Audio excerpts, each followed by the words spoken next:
भाग तीसरा हम पढ़ने जा रहे हैं। तो आप जानते हैं स्थानीय सुशासन के संबंध में, पंचायती राज के संबंध में सबसे पहली और प्रसिद्ध समिति बलवंत राय मेहता समिति थी और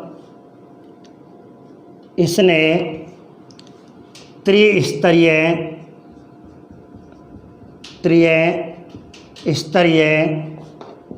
पंचायती राज व्यवस्था की सिफारिश की थी। इसने कहा था कि भारत में त्रिस्तरीय पंचायती राज व्यवस्था होगी, लेकिन आप जानते हैं कुछ राज्य हैं जैसे तमिलनाडु है जिसमें द्विस्तरीय पंचायती राज व्यवस्था है। तो इसके जो हमारे पेपर में यदि क्वेश्चन आ जाए कि निम्न में से ऐसा कौन सा राज्य है जहां पंचायती राज व्यवस्था द्विस्तरीय है, तो द्विस्तरीय यदि पूछे और राज्य पूछा जाएगा तो आपको तमिलनाडु करना है, ठीक है। यदि चतुर्थ स्तरीय पूछे तो आपको 4 राज्य देगा। चतुर्थ स्तरीय पंचायती राज व्यवस्था पश्चिम बंगाल में है, ये इसके अपवाद हैं, विशेष करके ध्यान रखना। तो पूर्णतः सर्वाधिक राज्यों में भारत में पंचायती राज व्यवस्था द्विस्तरीय है। इसी के तहत हमें राजस्थान में पंचायती राज व्यवस्था पढ़नी है और इस टॉपिक को विशेषतः राजस्थान के संदर्भ में पढ़ा जाएगा। और अभी हाल ही में राजस्थान के मुख्यमंत्री ने पंचायती राज नियम का पुनर्गठन किया है। पंचायती राज का नियम जिसमें पुनर्गठन आपका 2019 में किया है। इसके तहत हमें ये व्यवस्था पढ़नी है। तो राजस्थान के संदर्भ में त्रिस्तरीय पंचायती राज व्यवस्था 3 स्तर की होगी।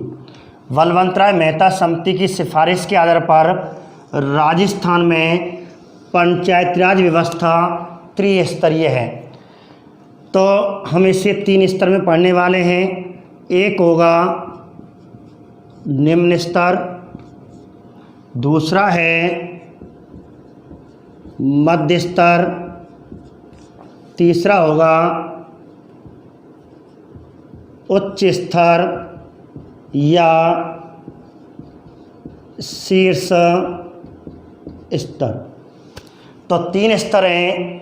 राजस्थान में त्रिस्तरीय पंचायती राज व्यवस्था है जो 3 स्तरीय होती है।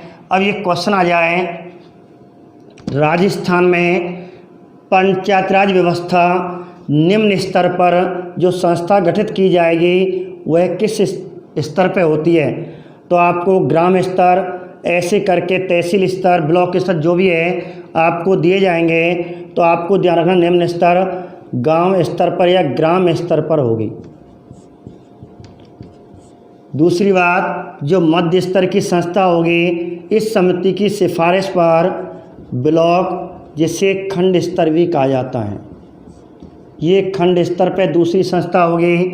तीसरी उच्च होगी और शीर्ष होगी वह जिला स्तर पर होगी।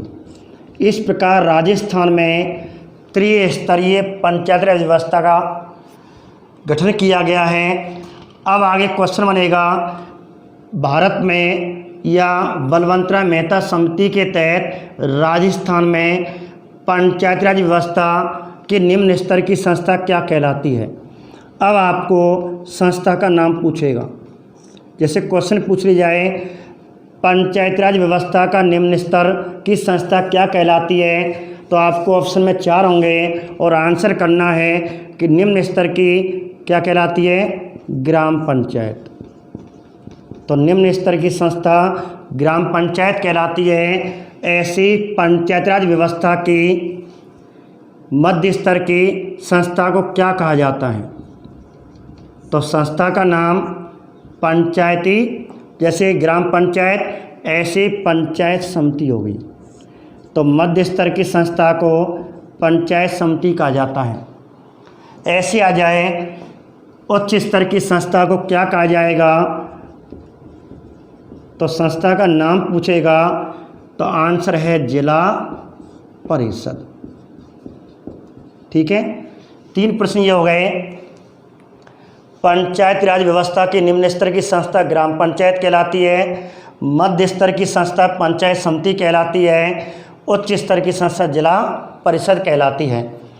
अब आगे बात करते हैं राजस्थान के संदर्भ में कि ग्राम पंचायत। अब जैसे क्वेश्चन पूछ लिया, वर्तमान में इनकी कुल संख्या पूछ ली,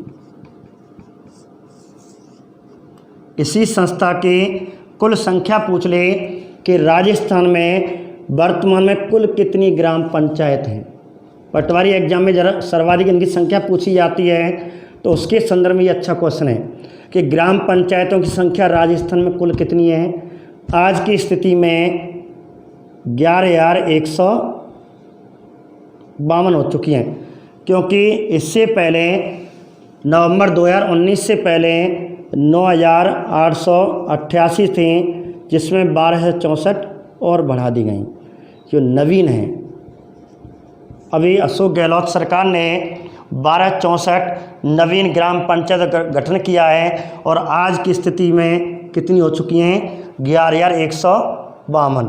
तो राजस्थान में वर्तमान में ग्राम पंचायत की संख्या नवंबर 2019 के तहत 11,152 है। ऐसे ही इनकी कुल संख्या पूछेगा कि राजस्थान में पंचायत समिति कुल कितनी है। पहले 295 थी, लेकिन हाल ही में नवीन 48 गठित कर दी गई हैं। इस प्रकार कितनी हो गई? 343। ठीक है, तो ऐसे करके आपको ध्यान रखना, विशेष करके इनकी संख्या पंचायत समिति इस समय ये है। ऐसे आपको आ जाए कुल संख्या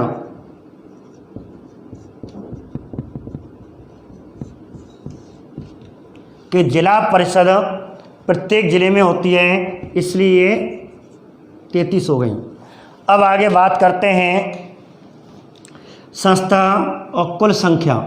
कुल संख्या हो गई। यदि थोड़ा सा और पूछ लिया जाए, इनमें से ऐसा कौन सा जिला है जिसमें सर्वाधिक ग्राम पंचायत हैं, तो आपको जिले देगा, या एक जिला या 2 जिला जो भी है, तो सर्वाधिक ग्राम पंचायत उदयपुर में है आज की स्थिति में। ऐसे ही यहाँ पूछे कि सर्वाधिक राजस्थान में ऐसा कौन सा जिला या जिले हैं जिनमें सर्वाधिक पंचायत समिति हैं, तो इसमें 2 हैं, उदयपुर और बाड़मेर। इन दोनों में सर्वाधिक 17 बराबर पंचायत समितियां हैं। ऐसी इनकी संख्या तो आप जानते, प्रत्येक तो सर्वाधिक, तो इनकी संख्या पूछे तो प्रत्येक जिले में एक एक है, तो इनकी संख्या तो नहीं पूछी जाएंगी, लेकिन संख्या इनकी पूछ सकता है। तो सर्वाधिक उदयपुर में है, और उदयपुर बाड़मेर में या पंचायत समिति सर्वाधिक हैं। ये तो हुआ सामान्य परिचय। अब बात करते हैं आगे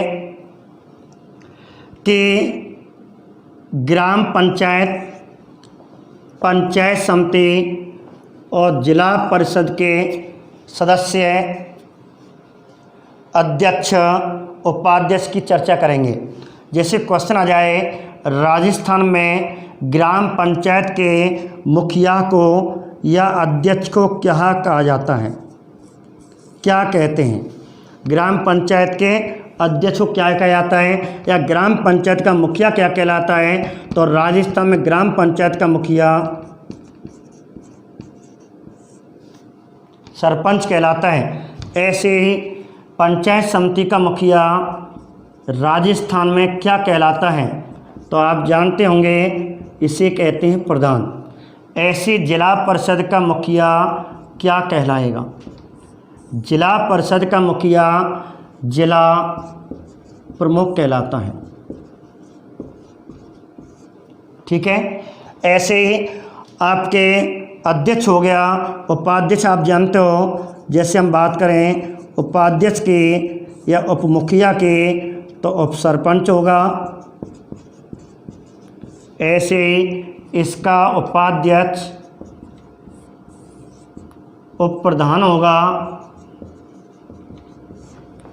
ऐसे इसका उपाध्यक्ष या उप मुखिया उप जिला प्रमुख होगा। ठीक है। लेकिन विशेष करके आपको उपाध्यक्ष ना पूछ करके अध्यक्ष जरूर पूछा जाएगा।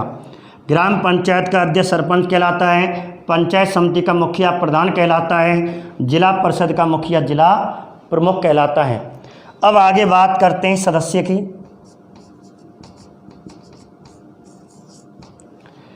ग्राम पंचायत का सदस्य क्या कहलाता है? ऐसे क्वेश्चन पूछेगा, पंचायत समिति का सदस्य क्या कहलाता है, जिला परिषद का सदस्य क्या कहलाता है।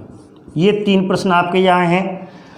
तो ध्यान रखना, ग्राम पंचायत का जो सदस्य होता है उसे हम राजस्थान में वार्ड पंच कहते हैं। ऐसे पंचायत समिति का जो सदस्य होता है उसे पंचायत समिति सदस्य कहा जाता है, 2 पंचायत के आधार पर। ऐसे जिला परिषद के सदस्य जिला परिषद सदस्य कहलाते हैं, 8 पंचायत या 2 पंचायत में जो लड़ते हैं। ऐसे करके आपके ये सामान्य हुआ। अब एक क्वेश्चन और बनता है, ग्राम पंचायत का प्रशासनिक अधिकारी। ग्राम पंचायत का प्रशासनिक अधिकारी क्या कहलाता है? पंचायत समिति का प्रशासनिक अधिकारी क्या कहलाता है? जिला परिषद का प्रशासनिक अधिकारी क्या कहलाता है? ये भी इम्पोर्टेंट प्रश्न है। ठीक है। इन तीनों के बारे में आपको ध्यान रखना है। एक प्रशासनिक अधिकारी किसे कहते हैं? प्रशासनिक अधिकारी देख लेंगे। प्रशासनिक अधिकारी ध्यान रखना, विशेष करके सरकारी अधिकारी होता है। ये एक 2 तरह के मुखिया होते हैं विशेषतः स्थानीय में। एक प्रशासनिक होता है, एक राजनीतिक मुखिया होते हैं। तो ये राजनीतिक हैं 1 2 3, ये प्रशासनिक व्यक्ति होता है। तो सरकारी व्यक्ति होता है। तो आपको ध्यान रखना, ग्राम पंचायत का प्रशासनिक अधिकारी क्या कहलाता है? तो ग्राम पंचायत का प्रशासनिक अधिकारी वर्तमान में राजस्थान में इसे बीडीओ बोलते हैं। ऐसे ही पंचायत समिति का प्रशासनिक अधिकारी, ये भी एक बीडीओ, अंतर है दोनों में। और जिला परिषद का प्रशासनिक अधिकारी CEO। अब आगे इससे पढ़ने से पहले एक बार ध्यान रखना, विशेष करके रिवाइज के रूप में। तो ग्राम पंचायत सर्वाधिक उदयपुर में ग्राम पंचायत का मुखिया सरपंच कहलाता है और ग्राम पंचायत का प्रशासनिक अधिकारी बीडीओ कहलाता है। ऐसे पंचायत समिति का मुखिया प्रधान कहलाता है और पंचायत समिति का प्रशासनिक अधिकारी बीडीओ कहलाता है।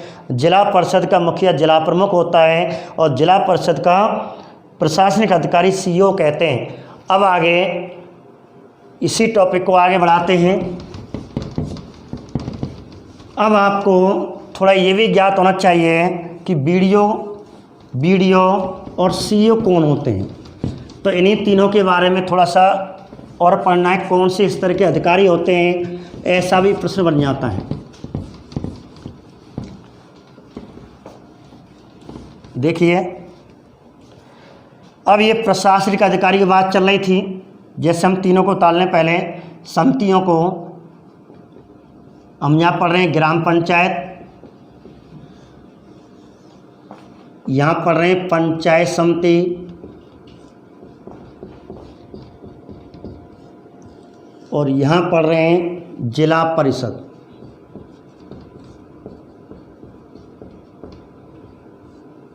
ठीक है। तो बात चल रही थी प्रशासनिक अधिकारी की। प्रशासनिक अधिकारी गवर्नमेंट अधिकारी होता है। तो ग्राम पंचायत का प्रशासनिक अधिकारी हमने बताया था बीडीओ। ऐसे इसका प्रशासनिक अधिकारी ये बीडीओ और जिला परिषद का प्रशासनिक अधिकारी सीईओ। अब वीडियो ये कौन सा और ये कौन से वाला वीडियो है, तो ध्यान रखना, विलेज डेवलपमेंट ऑफिसर, जिसे राजस्थान में ग्राम विकास अधिकारी कहा गया है। 2019 के तहत पहले से ग्राम सेवक कहा जाता था और सामान्यतः हम बोलते हैं सेक्रेटरी, लेकिन आज वर्तमान में ग्राम विकास अधिकारी के नाम से इसे इस पद को सृजित किया है, दोबारा नया नाम चेंज किया है। तो राजस्थान ग्राम विकास अधिकारी कहते हैं, जो सामान्यतः एक 12वीं पास या जो भी सरकार निर्धारित करती योग्यता उसके आधार पर होता है। लेकिन बीडीओ अधिकारी एक प्रशासनिक अधिकारी होता है और यह आरएस स्तर का अधिकारी होता है, ध्यान रखना। और इसे कहते हैं B block development officer. Block का मतलब खंड विकास अधिकारी, खंड विकास अधिकारी अर्थात पंचायत समिति का प्रशासनिक अधिकारी खंड विकास अधिकारी होता है, जो कौन से स्तर का अधिकारी, आरएस स्तर का अधिकारी होता है। ऐसे सीओ ये आईएएस स्तर का अधिकारी होता है, जिसे चीफ एग्जीक्यूटिव ऑफिसर या हिंदी में कहेंगे मुख्य कार्यकारी अधिकारी। ठीक है, तो ऐसे करके ग्राम विकास अधिकारी, खंड विकास अधिकारी, मुख्य कार्यकारी अधिकारी, जो आईएएस स्तर का अधिकारी होता है और गवर्नमेंट पद होता है। अब आगे बात करते हैं, ये हमने सामान्यतः सदस्य, अध्यक्ष, उपाध्यक्ष और प्रशासनिक अधिकारी की बात की। अब आगे बात करने वाले हैं कि इनका चुनाव कैसे होता है, इनका चुनाव किस प्रकार होता है। ये तो गवर्नमेंट पद है, लेकिन हम बात करेंगे अध्यक्ष की, उपाध्यक्ष की और सदस्य की।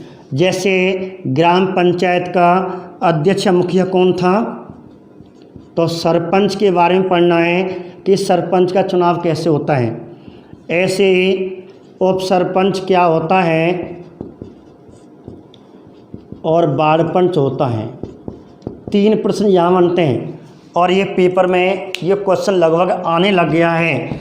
जैसे सरपंच होता है, प्रधानमंत्री होता है, राष्ट्रपति होता है, राज्यपाल होता है, मुख्यमंत्री होता है। ये क्वेश्चन काफ़ी चर्चित चल रहा है और ये अनेक क्वेश्चन इस शब्द पे बनते हैं। जब भी एग्जाम में इस क्वेश्चन को पूछता है, ऑप्शन में आपके 4 शब्द मिलेंगे। जैसे क्वेश्चन पूछा सरपंच होता है, अर्थात जब ये प्रश्न पूछा जाएगा तो एक पद राजनीतिक पद रख दिया जाएगा और पूछेंगे सरपंच होता है। तो आपको 4 ऑप्शन में होंगे। अधिकतर जो प्राय ऑप्शन में आते हैं वो भी मैं आपको बता दूं। एक तो होगा निर्वाचित, दूसरा होगा मनोनीत या मनोनयन या नॉमिनेशन, इंग्लिश में से नॉमिनेशन बोलते हैं। तीसरा ऑप्शन होगा नियुक्त और चौथा होगा चयन। और क्वेश्चन ये पूछेगा, इसी आधार पर इस टॉपिक को मैं पढ़ाने वाला हूँ। 3 क्वेश्चन ऐसे ही करके 9 क्वेश्चन इसमें बनते हैं कि सरपंच होता है, तो बताइए इसमें सरपंच क्या होगा। ध्यान रखना, सरपंच निर्वाचित होता है अर्थात चुनाव होता है। सीधी बात है, सामान्यतः मातृभाषा में कह सकते हैं, अपनी स्थानीय भाषा में कह सकते हैं चुनाव जिसका जो चुनाव के माध्यम से जिसका चुनाव होता है उसके लिए हमेशा निर्वाचित शब्द आता है। इसलिए हमने देखा होगा जब हमने सरपंच के चुनाव हुए थे अभी हाल ही में, और सरपंच के चुनाव में और हम अपने अपने वार्ड सदस्य के आधार पर उसमें उसी पंक्ति में हमने अपने हाथों से वोट दिया था। इसलिए ध्यान रखना, जब जनता अपने प्रतिनिधि को अपने हाथों से स्वयं चुन के आती है, स्वयं वोट की डाल के आती है, उसे कहते हैं प्रत्यक्ष निर्वाचित। स्वयं जाती है, अर्थात जब जनता अपने पहचान पत्र के माध्यम से वोट डालती है, स्वयं डालती है, साक्षात डालती है, प्रत्यक्ष निर्वाचित कहलाता है। ऐसे आपने देखा होगा जब हम वोट डालने गए होंगे तो सबसे पहले हमें एक छोटा सा स्लिप भी दी होगी। उस स्लिप में तो हमने वार्ड पंच को वोट दिया होगा, और ईवीएम मशीन होती है उसमें हमने सरपंच के आगे बटन दबाया होगा अपने पसंद के उम्मीदवार को, तो प्रत्यक्ष निर्वाचित, और इसे भी अपने हाथों से दे करके आए थे, और ये भी होता है प्रत्यक्ष निर्वाचित।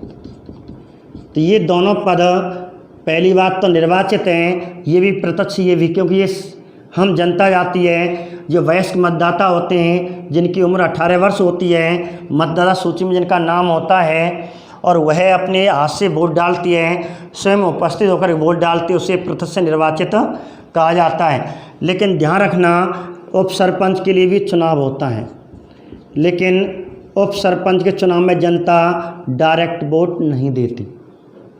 कैसे वोट होता है? जो वार्ड पंच होते हैं अपनों में से, जितने भी वार्ड पंच होंगे अपनों में से एक का चयन अर्थात निर्वाचित कर लिया जाएगा। कौन? उप सरपंच। उप सरपंच का चुनाव अगले दिन होता है, जिस दिन वार्ड पंच और सरपंच का चुनाव होता है, और सायंकाल इनकी मतगणना होती है, विजय घोषित कर दिए जाते हैं, और अगले दिन उप सरपंच का चुनाव होता है, और वार्ड पंच इन्हीं में से एक उप सरपंच बनाया जाता है। अर्थात उप सरपंच की पहली योग्यता उसे वार्ड पंच होना आवश्यक है। जब वो वार्ड पंच, इन्हीं वार्ड पंचों में से कोई भी 2 या 3 जो भी कैंडिडेट खड़े होते हैं, और आपस में ये एक उप सरपंच का चयन अर्थात निर्वाचित कर लिया जाता है। इसलिए जनता इसमें डायरेक्ट भाग नहीं लेती, इनडायरेक्ट भाग लेती है। अर्थात जब जनता के प्रतिनिधि किसी अन्य व्यक्ति को चुनते हैं तो उसे अप्रत्यक्ष निर्वाचित कहते हैं। अर्थात वार्ड पंच अपनों में से एक उप सरपंच का चुनाव कर लेते हैं। अतः उप सरपंच क्या हो गया? अप्रत्यक्ष निर्वाचित, सरपंच प्रत्यक्ष निर्वाचित, वार्ड पंच प्रत्यक्ष निर्वाचित। अर्थात इन दोनों में डायरेक्ट जनता वोट देती है, इसमें जनता के प्रतिनिधि वोट देते हैं। अर्थात जनता के प्रतिनिधि का मतलब वार्ड पंच। ये हुआ। अब ऐसे इन तीनों के बारे में बात करते हैं कि पंचायत समिति का मुखिया अध्यक्ष क्या कहलाता है? प्रधान। ऐसे उप प्रधान का चुनाव कैसे होता है, और पंचायत समिति के सदस्यों का चुनाव कैसे होता है? तो प्रधान क्या होता है? विशेषतः ये क्वेश्चन पूछा जाएगा। प्रधान तो आप जानते हैं, पहले पंचायत समिति के सदस्यों का होता है चुनाव। 2 पंचायत समिति पे कुछ उम्मीदवार खड़े होते हैं, पहले सदस्यों का होगा चुनाव। जैसे सदस्य जीत जाएंगे उनमें से एक प्रधान और एक उप प्रधान, अर्थात पंचायत समिति के सदस्य अपनों में से एक प्रधान और एक उप प्रधान का चयन कर लिया जाएगा। इसलिए सदस्य का चुनाव जनता करती है, इसलिए प्रत्यक्ष निर्वाचित कहलाएगा। जबकि प्रधान और प्रधान का चुनाव में भाग कौन लेते हैं? पंचायत समिति सदस्य लेते हैं, इसलिए ये अप्रत्यक्ष कहलाएंगे। अप्रत्यक्ष निर्वाचित अर्थात प्रधान अप्रत्यक्ष निर्वाचित हुआ, उप प्रधान अप्रत्यक्ष निर्वाचित हुआ, और पंचायत समिति सदस्य प्रत्यक्ष निर्वाचित हुए। इतना आपको ध्यान देना है, ठीक है। ऐसे इसमें अप्रत्यक्ष ये है, जबकि ये विशेष करके ये दोनों प्रत्यक्ष हैं, और इसमें ये दोनों अप्रत्यक्ष हैं। अब आगे बात करते हैं जिला प्रमुख की। अब इनका चुनाव अध्यक्ष, उपाध्यक्ष और सदस्य। तो जिला परिषद का अध्यक्ष क्या कहलाता है? जिला प्रमुख। तो जिला प्रमुख का चुनाव कैसे होता है, कैसे जीत के आता है? उप जिला प्रमुख कैसे जीत के आता है, ऐसे जिला परिषद के सदस्य कैसे जीत के आते हैं। तो आपको ध्यान रखना, जब 2 पंचायत के चुनाव होते हैं उसी समय 9 पंचायत 8 पंचायत के चुनाव होते हैं। इस प्रकार इनके चुनाव होते हैं और जनता वयस्क मतदाता इनको चुनती है। इस प्रकार जनता इन्हें चुनती है, तो ये प्रत्यक्ष निर्वाचित कहलाते हैं। ठीक है, प्रत्यक्ष निर्वाचित होते हैं। और इस प्रकार सदस्य जितने जीतते हैं अपनों में से एक जिला प्रमुख और एक उप जिला प्रमुख का चयन अर्थात निर्वाचन कर लेते हैं, इसलिए ये अप्रत्यक्ष निर्वाचित हुए। ठीक है, तो ऐसे करके आपको विशेष करके इनमें सरपंच पे ध्यान रखना है। सरपंच ये, इसमें प्रधान पे ध्यान रखना है, इसमें आपको जिला प्रमुख पे ध्यान रखना है। सीधा प्रश्न बनेगा कि जिला प्रमुख क्या होता है? अप्रत्यक्ष निर्वाचित। ऐसे क्वेश्चन पूछे हैं। पंचायत समिति का प्रधान क्या होता है? अप्रत्यक्ष निर्वाचित होता है। और सरपंच प्रत्यक्ष निर्वाचित। अर्थात इन सब के लिए निर्वाचित शब्दों का प्रयोग किया गया है। विशेष करके ज़्यादा गहराई में नहीं जाएगा कि यदि आपको शब्दों पर ध्यान रखना है, स्थानीय सुशासन के जितने प्रशासनिक अधिकारी हैं वह तो एक तरह की नियुक्ति होती है, लेकिन राजनीतिक जो मुखिया हैं, सदस्य, उपाध्यक्ष जो भी हैं, राजनीतिक सदस्य हैं, अध्यक्ष, उपाध्यक्ष हैं, वो हमेशा निर्वाचित होते हैं। इस प्रकार पहली बात हुई चुनाव। अब जैसे चुनाव हो जाएगा, यदि आपको सरपंच बनना है तो योग्यताएं सरपंच के लिए क्या होनी चाहिए, ऐसे ही प्रधान के लिए क्या योग्यता होनी चाहिए और जिला प्रमुख के लिए क्या योग्यता होनी चाहिए। तो विशेष करके हम योग्यताएं सरपंच के बारे में पढ़ रहे हैं कि सरपंच बनने के लिए कौन कौन सी योग्यताएं होनी चाहिए। तो विशेष करके राजस्थान के संदर्भ में 3 योग्यताएं होनी चाहिए। एक तो न्यूनतम उम्र। जैसे क्वेश्चन आ गया, आपको बता दूं, सरपंच हो या प्रधान हो या, ठीक है, या जिला प्रमुख हो, इन तीनों के लिए सेम एक ही है। इसलिए मैं अलग अलग ना लग करके एक जगह बता रहा हूँ। तो सरपंच हो, प्रधान हो या जिला प्रमुख हो, इनको सेम यही योग्यताएं होती हैं। नंबर 1, सबसे पहले इनकी न्यूनतम उम्र पूछेगा कि इनकी न्यूनतम उम्र क्या होती है। कॉमन है इसलिए बीच में ले देता हूँ, न्यूनतम उम्र।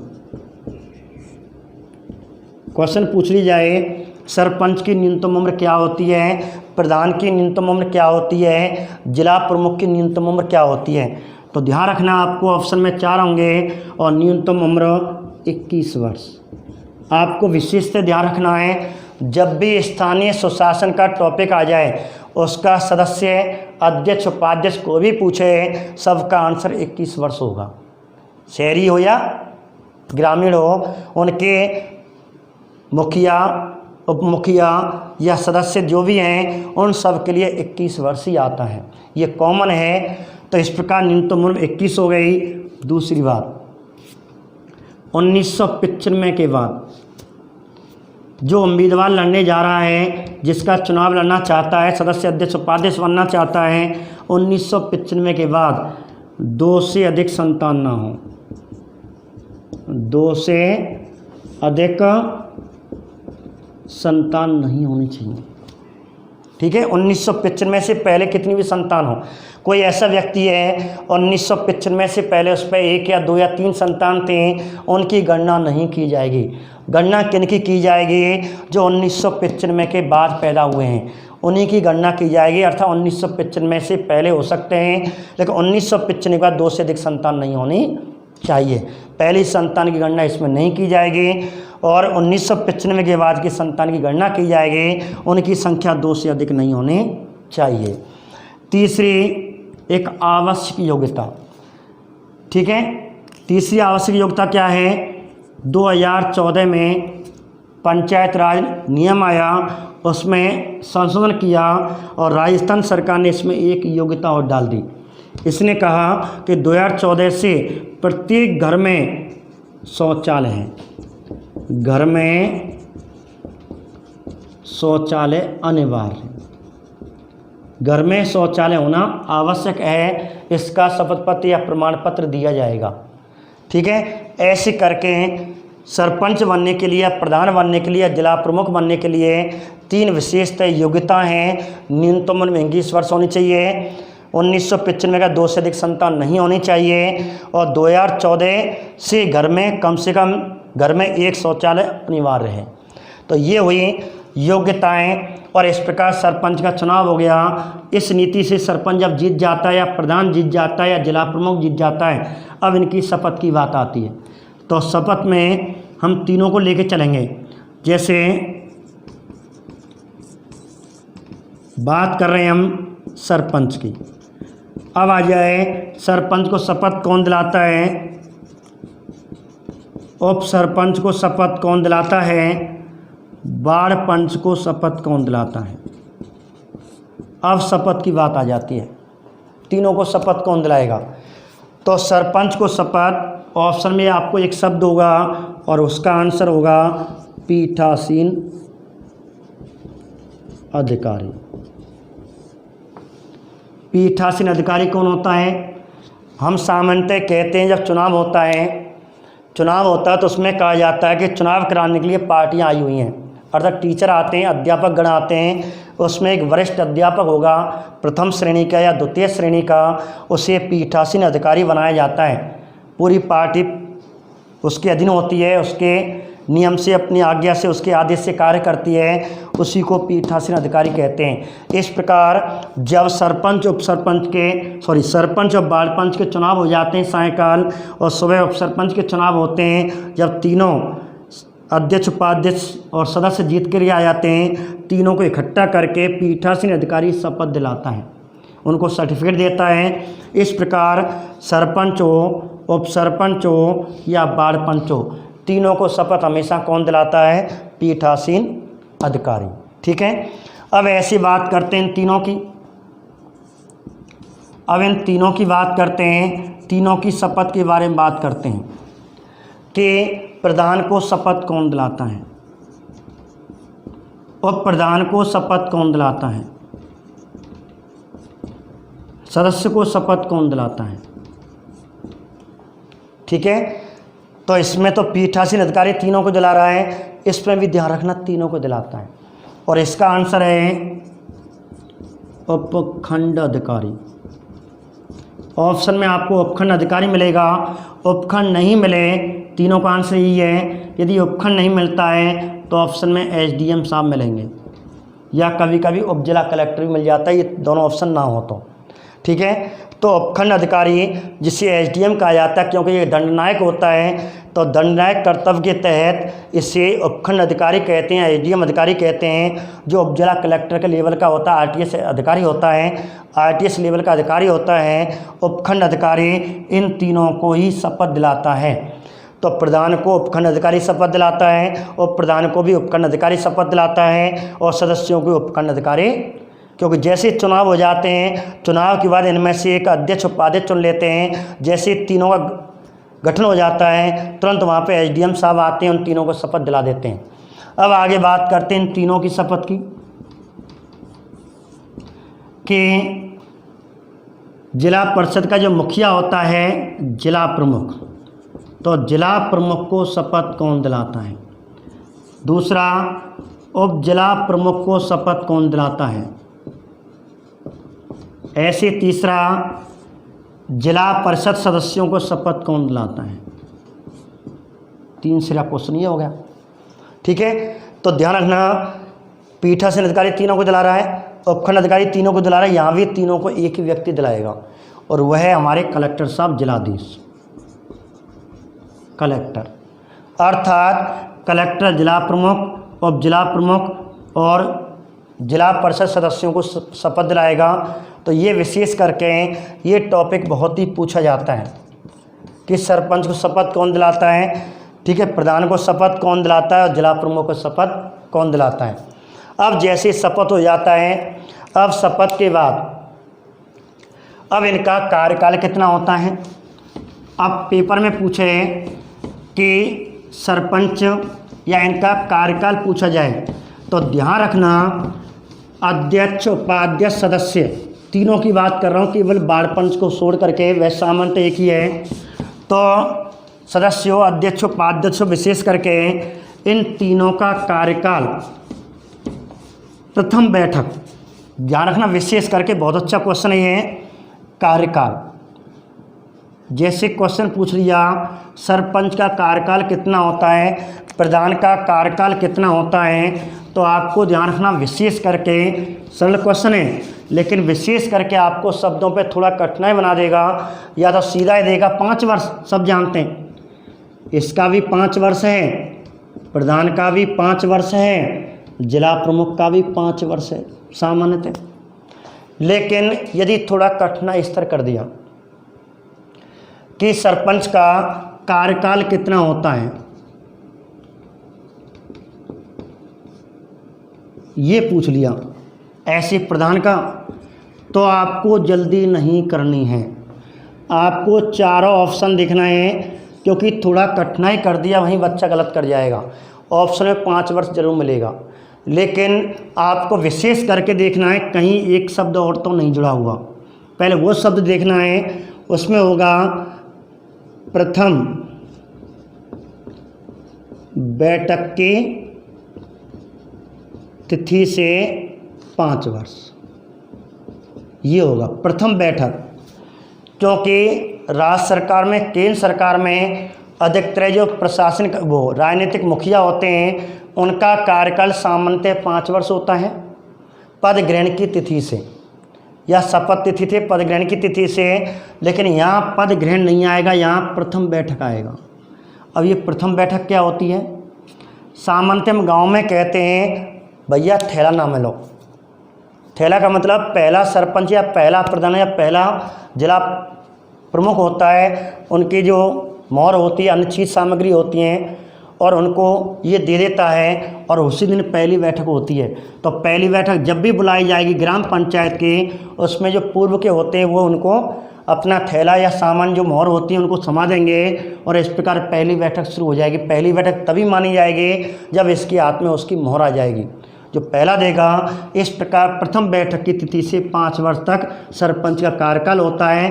प्रथम बैठक की तिथि से 5 वर्ष तक प्रधान का कार्यकाल होता है। प्रथम बैठक की तिथि से 5 वर्ष जिला प्रमुख का कार्यकाल होता है। यदि गहराई में दे दे तो आपको ये भी ध्यान रखना है कहीं ये तो लिखा हुआ नहीं, क्योंकि आजकल के ऐसे क्वेश्चन भी आ रहे हैं 5 वर्ष भी होता है और ये भाषा भी दे दी, तो ऐसी स्थिति 5 वर्ष नहीं माना जाएगा। ऐसी स्थिति प्रथम बैठक की तिथि से 5 वर्ष तक माना जाएगा। ठीक है, संविधान के तहत चलना है, हमें अपने भारतीय संविधान में क्या कह रखा उसके तहत चलना है। अब आगे बात करते हैं, कार्यकाल हो गया, त्यागपत्र। अब हम तीनों की बात करते हैं। सरपंच अपना त्यागपत्र किसे सौंपता है? ऐसे उप सरपंच अपना त्यागपत्र किसे सौंपता है? तीसरा, वार्ड पंच अपना त्यागपत्र किसे सौंपता है? तो सरपंच अपना त्यागपत्र, ध्यान रखना, बीडीओ को देगा, विकास खंड या खंड विकास अधिकारी। ठीक है, बीडीओ को देगा, उप सरपंच भी बीडीओ को देगा, वार्ड पंच भी, ये नहीं कर जाएगा उप सरपंच साहब सरपंच साहब को देगा। इसमें तीनों बीडीओ को देंगे। पंचायत समिति जाएंगे, यहाँ पे इसका ऑफिस होता है, वहाँ पे इसको अपना त्यागपत्र इस्तीफा थमा देंगे। ऐसे अब इनका त्यागपत्र तीनों का, पंचायत समिति के अध्यक्ष, उपाध्यक्ष और सदस्य अपना त्यागपत्र किसे देंगे? अर्थात प्रधान अपना त्यागपत्र किसे देगा, उप प्रधान अपना त्यागपत्र किसे देगा, पंचायत समिति सदस्य अपना त्यागपत्र किसे देंगे। ठीक है, तो प्रधान ध्यान रखना, अपना जो त्यागपत्र देगा वह जिला प्रमुख को देगा, जिला प्रमुख। ठीक है, और उप प्रधान अपना त्यागपत्र अपने प्रधान को ही देगा, अपने सीनियर को देगा। इसका सीनियर जिला प्रमुख है, इसका सीनियर प्रधान है और इनका सीनियर प्रधान। अर्थात प्रधान अपना त्यागपत्र जिला प्रमुख को देगा, उप प्रधान अपना प्रधान को देगा, सदस्य भी प्रधान को देंगे। अब आगे बात करते हैं जिला परिषद के पदाधिकारियों की। तो जिला प्रमुख अपना त्यागपत्र किससे देगा? ऐसे उप जिला प्रमुख अपना त्यागपत्र किसे देगा? ऐसे जिला परिषद सदस्य अपना त्यागपत्र किसे देंगे? तो ध्यान रखना, जिला प्रमुख अपना त्यागपत्र संभागीय आयुक्त को देंगे, ना कि कलेक्टर को।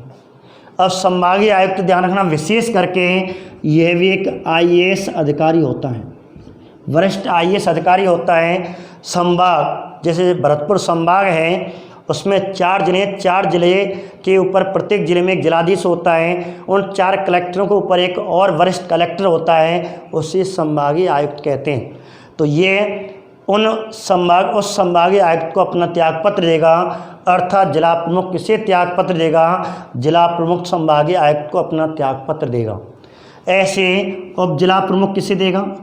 उप जिला प्रमुख अपने सीनियर को देगा, जिला प्रमुख को देगा, और सदस्य भी जिला प्रमुख को देंगे।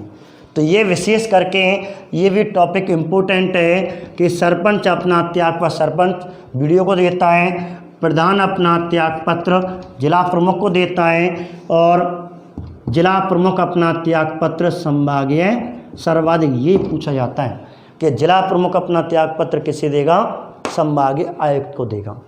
अब आगे बात करते हैं, थोड़ा कठिनाई इस तरह कभी कभी बच्चे पूछ लेते हैं, थोड़ा उससे भी बता देता हूँ।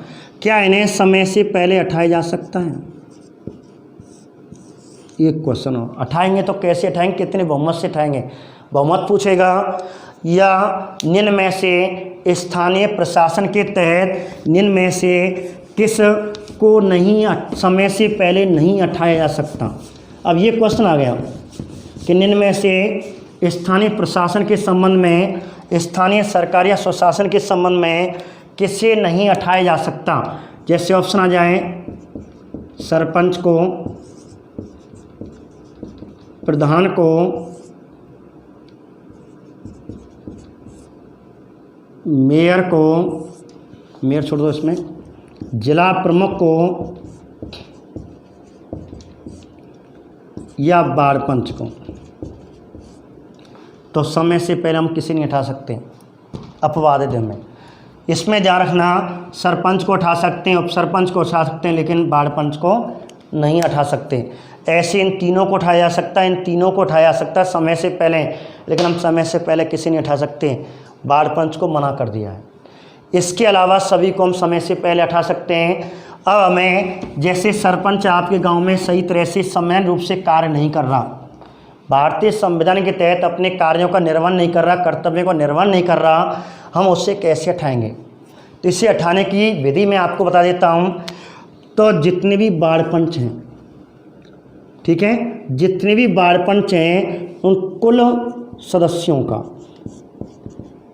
जैसे आपके गांव की ग्राम पंचायत में जितने भी वार्ड पंच हैं, कुल सदस्यों का 1/3 भाग, अच्छा कुल वार्ड पंचों में से 1/3 वार्ड पंच, 33%, 23 जो वार्ड पंच होंगे वह अपना बहुमत 3/4 बहुमत से पारित कर दें।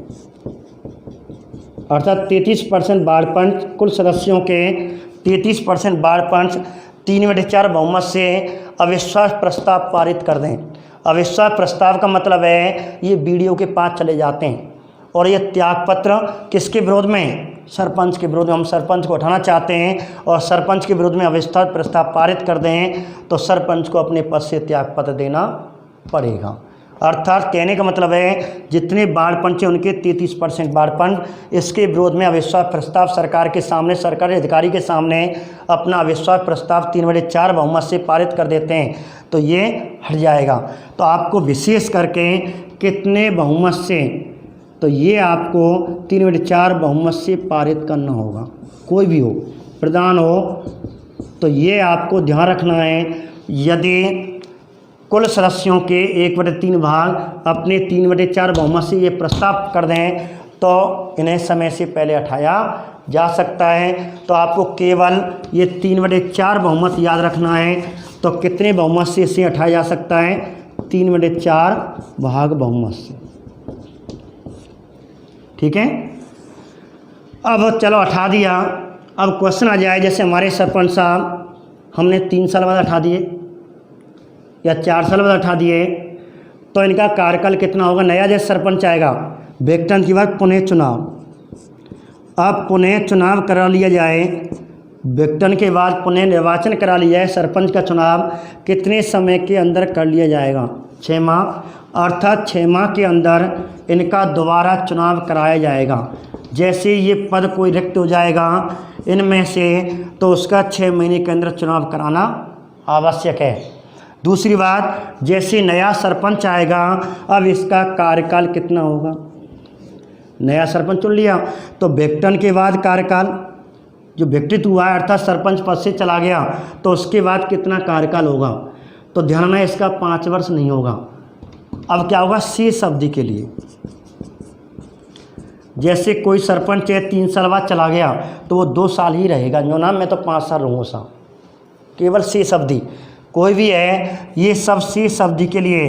बीच में उपचुनाव हो जाता है तो नया अध्यक्ष उपाध्यक्ष जो भी आता है वो शेष अवधि के लिए ही बनेगा, ना कि 5 वर्ष के लिए। तो विघटन के बाद इनकी अवधि शेष अवधि के लिए बनते हैं। ठीक है, तो ये विशेष करके ध्यान रखना। और कितने बहुमत से हट जाएंगे? 3/4 बहुमत से। एक बात तो ये हुई। अब एक क्वेश्चन और है, इसमें विशेष 2 बिंदु और रह गए हैं। जैसे एक क्वेश्चन आता है, ग्राम पंचायत में बजट कौन तैयार करता है? ग्राम पंचायत का बजट कौन तैयार करेगा? पंचायत समिति का बजट कौन तैयार करेगा? ऐसे जिला परिषद का बजट कौन तैयार करेगा? अब बजट की पूछेगा आपसे, तो आपको ध्यान रखना, राजस्थान में ग्राम पंचायत का बजट सरपंच को दिया गया है। पहले बीडीओ को था, वो सेक्रेटरी को था, लेकिन अब सरपंच को कर दिया है। और ये यहाँ पे बीडीओ ही करेगा, यहाँ पे सीईओ करेगा। यहाँ पे पहले सेक्रेटरी साहब को था, ग्राम सचिव को था, लेकिन राजस्थान में सरपंच को छोड़ दिया है। और इस प्रकार ग्राम पंचायत बजट सरपंच तैयार करता है, पंचायत समिति का बजट बीडीओ तैयार करता है और जिला परिषद का बजट सीईओ। दूसरी बात, लास्ट टॉपिक रह गया है आरक्षण। और आरक्षण किसका? महिला आरक्षण। अब महिला आरक्षण की बात की जाए तो ग्राम पंचायत महिलाओं को कितने % आरक्षण है? आरक्षण पूछे तो आपको जानना 50%। महिला आरक्षण 50% है। ठीक है, इस प्रकार आपको आरक्षण पूछा जाए महिला आरक्षण कितना है, तो महिला जो आरक्षण है वह आरक्षण 50% है। इस प्रकार ग्रामीण पंचायत राज को त्रिस्तर पर समझा। अध्यक्ष कौन होता है, उपाध्यक्ष कौन होता है, सदस्य कौन होता है, प्रशासनिक अधिकारी कौन होता है, शपथ, कार्यकाल, त्यागपत्र, और ऐसे करके हमने इसके बारे में हमने भाग 3 में ग्रामीण स्थानीय सुशासन पढ़ा। और अब अगले पार्ट में भाग 4 में शहरी अर्थात नगरीय क्वेश्चन आता है कि चुनाव। जैसे क्वेश्चन है आपका पंचायती राज चुनाव, इनके बारे में क्वेश्चन पूछता है कि पंचायती राज चुनाव कौन करवाता है। एक बात क्वेश्चन क्या आएगा कि पंचायत राज के चुनावों की घोषणा कौन करता है। एक प्रश्न तो ये रहा।